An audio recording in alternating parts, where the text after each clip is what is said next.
This is your number one radio station.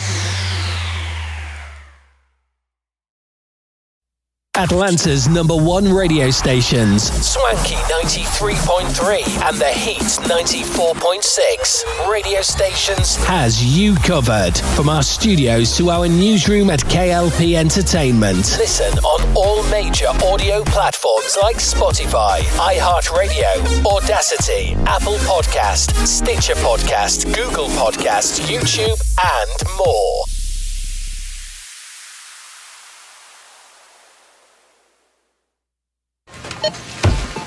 You know that Big Bargain detergent jug is 85% water, right? 85% water? I thought I was getting a better deal because it's so big. If you want a better clean, Tide Pods are only 12% water. The rest is pure, concentrated cleaning ingredients. Ooh, pass me the intercom thingy.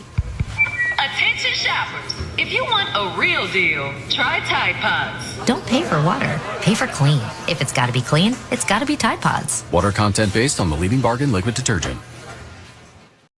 Your number one hit music station.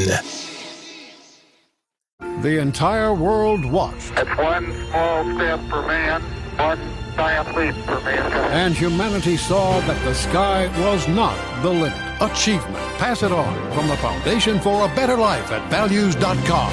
For the ones finding new ways to ensure the job always gets done. For the ones wearing many hats. For the ones who are hands-on, even from far away. And the ones keeping business moving forward.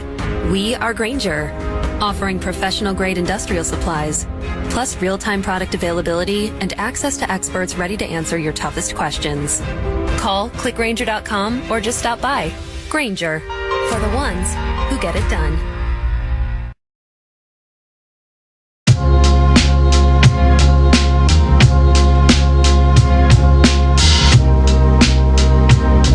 Hi, everyone, and welcome back to the Spectrum Podcast, bringing you the latest in hip-hop and world news. Kanye West may have ditched traditional sneakers, but he's got a different wardrobe-related New Year's resolution for his wife, Bianca Censori. In 2024, Yeezy posted a series of racy thirst trap photos on Tuesday, January 2, that he took of his wife and deemed the theme of 24 to be, he declared in the photo of Censori in just a thong and fur bra, while also rocking stockings and black heels.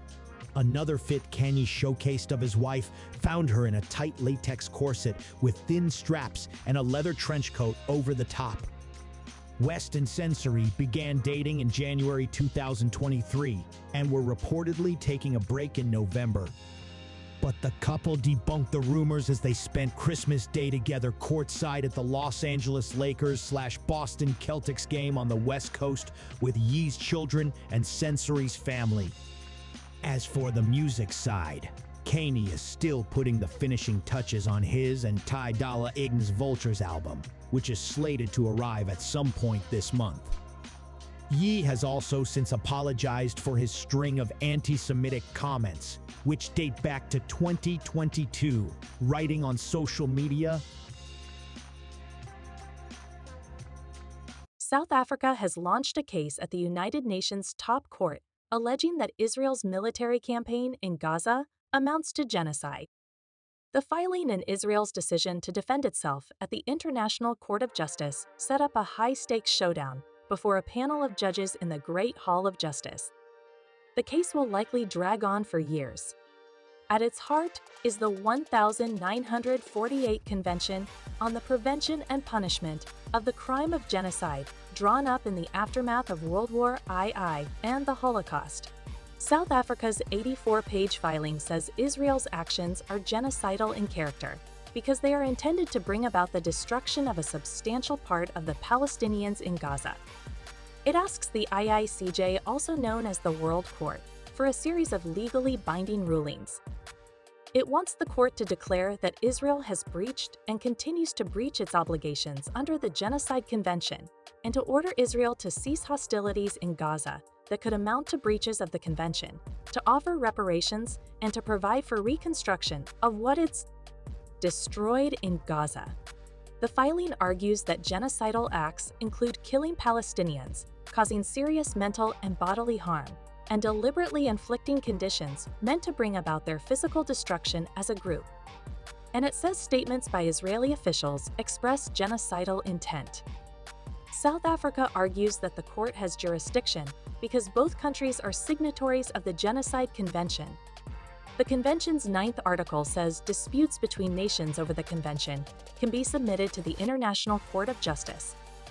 Many South Africans, including President Cyril Ramaphosa, have compared Israel's policies regarding Palestinians in Gaza and the West Bank with South Africa's past apartheid regime of racial segregation. Israel rejects such allegations. Such orders, known as provisional measures, would remain while the case progresses. They're legally binding but not always followed. In 2022, in a genocide case filed by Ukraine against Russia, the court ordered Moscow to immediately suspend its invasion. The order was ignored, and deadly strikes continue. The court will soon schedule public hearings. Lawyers for South Africa and Israel can make arguments.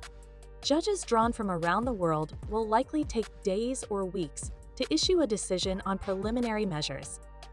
The court will then enter a lengthy process of considering the full case. Israel could challenge the jurisdiction and seek to have the case thrown out before lawyers start arguing. Other countries that have signed the Genocide Convention could also apply to make submissions. 2 other genocide cases are on the busy court's docket. The case filed by Ukraine shortly after Russia's invasion accuses Moscow of launching the military operation based on trumped-up claims of genocide and accuses Russia of planning acts of genocide in Ukraine. Another ongoing case involves Gambia acting on behalf of Muslim nations, accusing Myanmar of genocide against the Rohingya Muslim minority.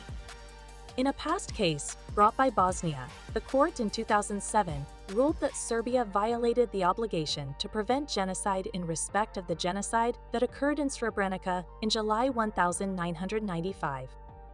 The court declined to order Serbia to pay compensation.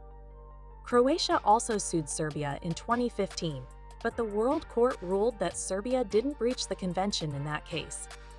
The ICJ, which held its first sitting in 1946 as the world emerged from the carnage of WW, adjudicates cases between nations. There are often land and maritime border disputes, as well as disagreements over interpretation of international treaties. That will do it for us, live from K.L.P Studios. This has been the Spectrum Podcast. Bye for now.